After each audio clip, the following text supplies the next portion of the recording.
Good morning po sa inyong lahat. Ako po pala si John Kevin Ponel at isa akong real estate agent. Kung bago ka lang sa aking YouTube channel, welcome po sa inyo. Ngayon, pag-uusapan po natin ano ba yung mga bagay na dapat nating i-consider kapag bibili ka ng house and lot.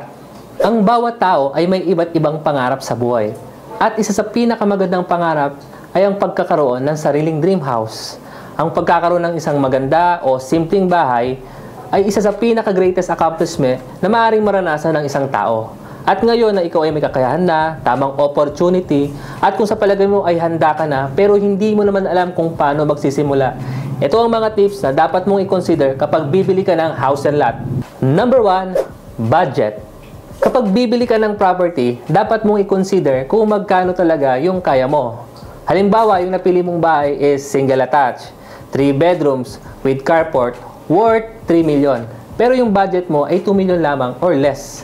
So, nagkakaroon ng tinatawag na budget mismatch doon sa preferred mong bahay. So, dalawang bagay lang yung pwede mong i-consider. It's either mag-ipon ka muna or i-reconsider mo yung mga available units na pasok doon sa budget mo. Halimbawa, ang pwede lamang sa'yo is townhouse or row house with 3 bedrooms and with carport. Pero merong kadikit. Ang punto ko dito, at least 75% ng gusto mo sa isang bahay ay pasok. Para malaman natin kung ang presyo ng gusto mong bilhing bahay ay pasok dun sa budget na meron ka, meron tayong tinatawag na 30% rule. Ano nga ba ang 30% rule?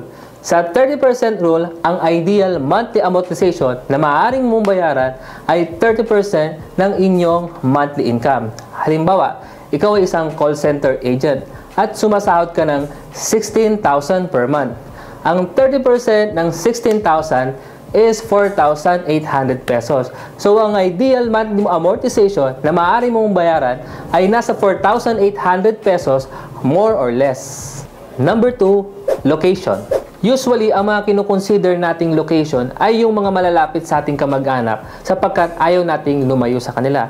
Or, pinipili natin yung mga lugar na kinasanayan natin upang hindi ka na mag-adjust sa bagong environment. Pero kung bibili ka ng property, dapat mong i-consider kung strategic ba ang location. Malapit ba ito sa trabaho mo? Malapit ba ito sa eskwela ng mga anak mo? Meron ba ditong malapit na hospital, palengke, public transport terminal gaya ng jeep and tricycle? Importante na magkaroon ka ng kaalaman or mag-research ka muna doon sa area or lugar na bibilihan mo ng property. Hindi ibig sabihin na ino-offer sa'yo ng agent na murang halaga, ibibilhin mo na to. Karaniwan, nagiging mataas o mababa ang market value ng isang property depende sa kanyang accessibility at advantage. Halimbawa, yung property na binili mo ay malapit sa mall. Usually, ang mga ganitong property, matataas ang value nito kung saan malapit sila sa business centers. Importante na aware ka doon sa tinatawag na future development around the area. Halimbawa, dito sa Pampanga at Tarlac, meron pong tinatayong Green City. Maghanap ka ng property na around the area of Green City. Dahil habang hindi pa sila nag-ooperate, pwede mo silang mabili sa pinakamababang price. Sapagkat kapag ang Green City ay nag-operate na-launch na, ang mga property around the area, mga iba't ibang subdivision, ay tataas din ang price. Sapagkat nakikita ng developer ang advantage ng kanilang project. Number 3, type of house. So, ano ba yung klase ng bahay na gusto mong bilhin? Single attached ba to? Single detached? Bungalow? Row house? Townhouse? O duplex? Kung narinig mo na ito before, pero wala ka pa ring idea doon sa mga nabanggit kong bahay, hayaan mong ipaliwanag ko sa iyo. Single attached. Ito yung mga bahay na sagad doon sa kanilang property line or hangganan ng lote. Usually, malalaman mo ang single attached dahil sa kanilang firewall. Kung merong single attached, meron ding single detached. Ano nga ba ang single detached?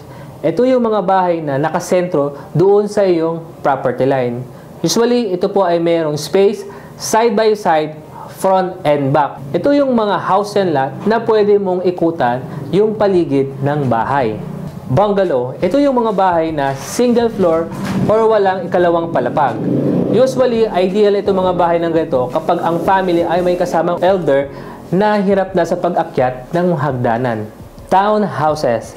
Ito yung mga 2-story house na more than 2 units na magkakadikit sa isang block. Meron po tayong ganito na available dito sa Alpine Residences at The Ridge, located strategically dito sa Pampanga. Kung merong townhouse, meron din namang row house. Ito yung mga bungalow type or single floor na more than 2 units na magkakadikit, gaya ng row house model unit ng Fiesta Communities. At ang duplex.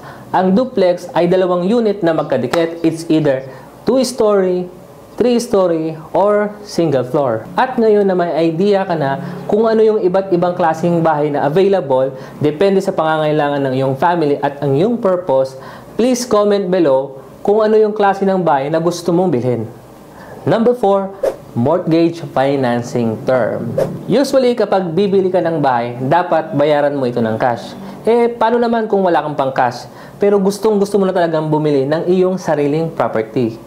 Meron tayong 3 mortgage financing terms which are in-house, bank financing, HDMF or Home Development Mutual Fund o yung tinatawag na Pag-ibig Housing Loan. Kapag in-house ang pinili mong mortgage loan, ang developer mismo kung saan ka nag-a-avail ang magpapaloan sa iyo.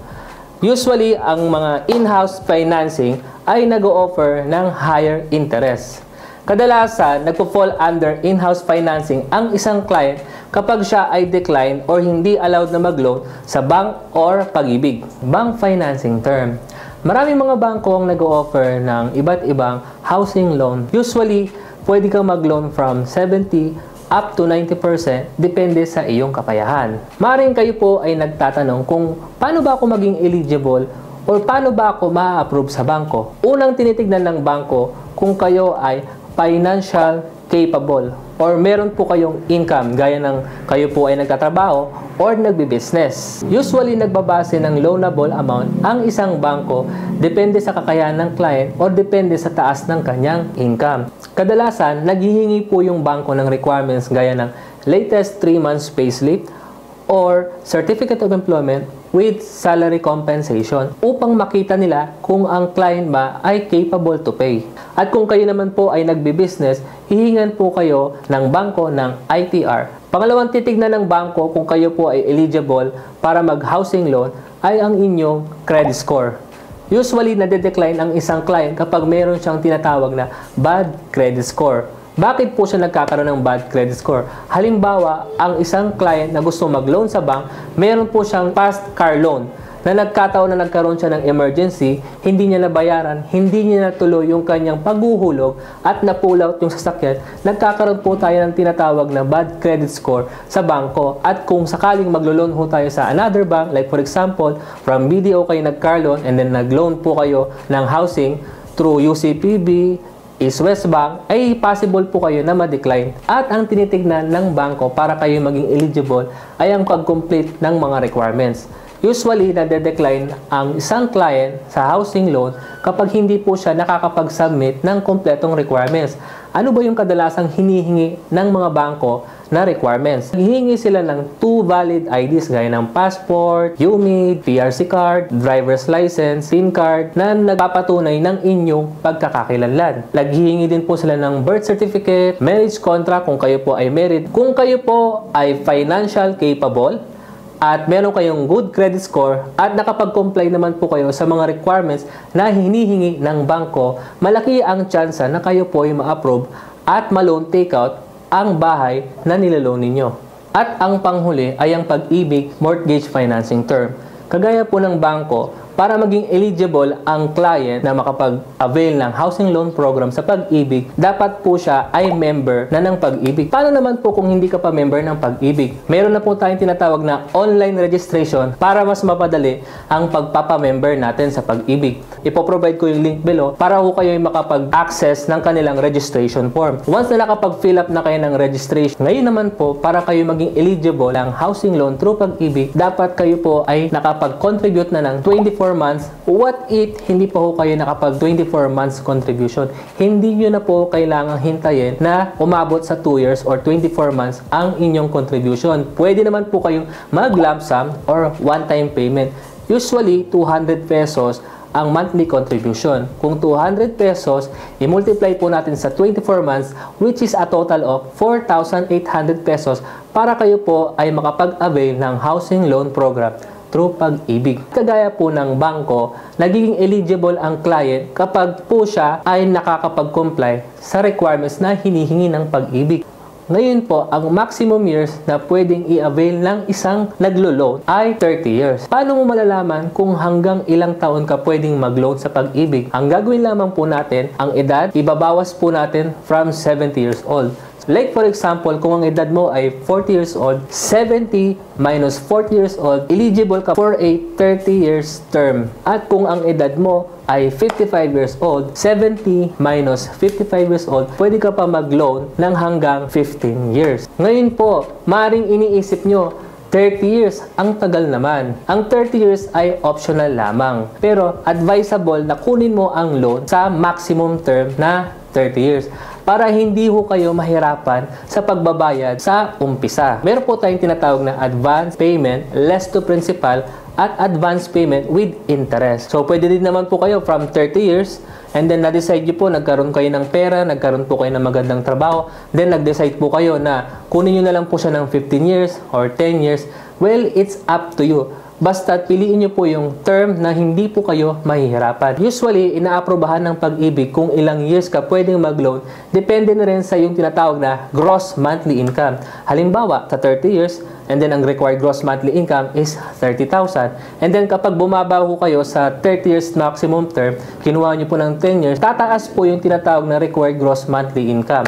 Ngayon po, kung kayo ay naglo-loan, and then hindi pasok doon sa tinatawag na required gross monthly income ang inyong sahod, mangangailangan po tayo ng tinatawag na co-borrower upang makompensate yung required gross monthly income na hinihingi ng Pag-ibig. Kunwari, ang required gross monthly income is 30,000 and then ikaw, ang sahod mo lang is 25,000. So, hindi po umabot doon sa GMI na hinihingi ng Pag-ibig. Maring ikaw ay may asawa, meron kang kapatid or magulang, pwede nyo po silang kausapin at kunwari, kapatid mo, ang sahod niya is 10,000 at ang sahod mo 25,000. So, pagsamahin nyo po or i-combine nyo po ang inyong income, ito po ay lalagpas doon sa hinihingi na required gross monthly income ng Pag-ibig.